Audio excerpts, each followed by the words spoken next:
अनहन और विलासिता पर पनपने वाले शहर के भंवर में एक युवा स्वप्नदर्शी खुद को चमचमाती रोशनियों से मोहित पाता है। नंगे पांव और फटे कपड़ों में फिर भी शरारती, आकर्षण और शैतानी मस्ती से भरा हुआ लड़का सड़कों पर घूमता है, आश्रय और एक ईमानदार दिन के काम की तलाश में।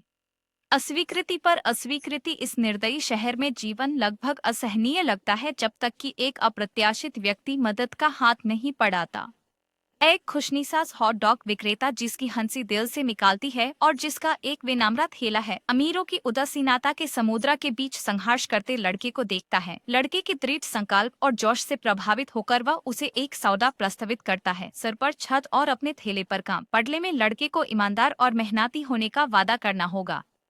उनके साझा संघर्षों और हंसी के माध्यम से समाज के तीखे विरोधाभास और करुणा की गहरी शक्ति की एक कहानी सामने आती है।